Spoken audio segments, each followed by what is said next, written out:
All right, let's talk about negotiation. And I mean, think about it. Whether you're asking for a raise, trying to figure out who's doing the dishes tonight, or just picking a restaurant for dinner, you are negotiating. It is just a fundamental part of our lives. But most of us are never really taught how to do it well. So today, we're going to break down the game changing method from the classic book, Getting to Yes. And this quote from the authors, it really just says it all. You negotiate every single day, even when you don't realize you're doing it. It's the basic way we get what we want from other people, a constant back and forth or we're trying to reach some kind of agreement. So, if we're all negotiators, constantly doing this, that leads to a really important question. Are you actually playing the right game? Because let's be honest, the standard way we do things often leaves everybody feeling exhausted, maybe a little alienated, or just not satisfied. And that brings us to the most common way people negotiate. The authors call it positional bargaining. The best way to picture this is haggling at a flea market over, say, a brass dish. You know the dance, right? The seller says 75 bucks, you offer 15, and the game begins. See, in this kind of process, each person takes a position, they argue for it, and then they make these tiny little concessions back and forth. But here's the real problem. Our egos get all tangled up in our positions. It suddenly becomes more about saving face and not backing down than it is about finding a smart solution. And this whole positional trap, it forces you into a corner. You feel like you have to choose.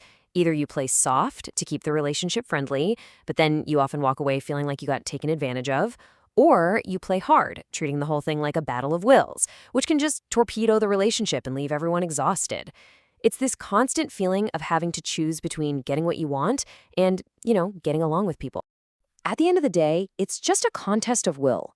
It's slow, it creates bad agreements, and it puts a real strain on your relationships. So the big takeaway here is there's got to be a better way, right? And there is. There's a third way to play the game. It was developed at the Harvard Negotiation Project. And it's not hard, it's not soft. It's both. It's called principled negotiation. Now, the core idea here is simple, but it is so powerful. You decide issues based on their merits. Instead of that back and forth haggling, you're actively looking for mutual gains. And when your interests do conflict, you insist that the final result is based on some fair, independent standard. You're tough on the problem, but you're always soft on the people. So how in the world do you actually do this? Well, the whole method is built on 4 core principles. I want you to think of this as your new toolkit for any negotiation you walk into. Okay, so here are the 4 pillars. Number 1, separate the people from the problem. Number 2, focus on interests, not the positions they're shouting about. 3, brainstorm a ton of options before you decide anything. And 4, insist that the result is based on some kind of objective, fair standard. All right, let's break that down. First up, the people. We have to remember, negotiators are human beings. We're not computers. We've got emotions, we've got egos, we all see the world differently. So this principle says you have to untangle the messy people problems from the actual substance of the issue. Instead of seeing it as you versus them, you need to see yourselves as partners, working side by side to attack the problem together. Okay, the second principle is about interests, and this is a huge one. A position is what someone says they want. I want $75 for this dish. But an interest is why they want it. Maybe they need that money to pay a bill this afternoon. The real goal isn't to split the difference between your positions.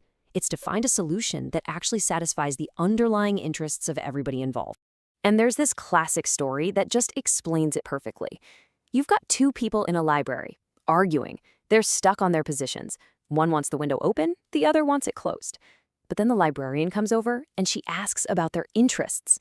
Turns out, one just wants fresh air and the other wants to avoid a draft. So, what's the solution? She opens a window in the next room. Both get exactly what they want, a solution they never would have found by just arguing over their positions. The third principle here tackles a huge barrier to creative problem solving. We tend to jump to conclusions way too fast. We just assume there's a fixed pie, that if you get more, that must mean less for me. This principle says, whoa, slow down. You need to set aside specific time to just brainstorm, to invent a whole range of possibilities for mutual gain, without judging any of them right away. In this super simple story of the orange, it's almost painful, because it's a perfect example of leaving value on the table. Both kids could have gotten 100% of what they actually wanted. If only they had talked about why they wanted the orange, they could have come up with an option that went way beyond just splitting it down the middle. And finally, our fourth principle, criteria. Instead of letting a negotiation just turn into a battle of who can be more stubborn or who can bully the other person, this principle says you should base the final agreement on fair, independent standards. Things like market value, expert opinions, or professional standards. You're making a commitment to yield to principle, not to pressure. Okay, so that's the theory. But let's bring it all together and talk about how you can actually put this stuff into practice in your very next negotiation. I mean, just look at this side by side. It's a fundamental shift in thinking. In positional bargaining, the people are the problem. In principled negotiation, you separate them from it. Positional bargainers just dig in and defend their positions. Principled negotiators explore the interests underneath.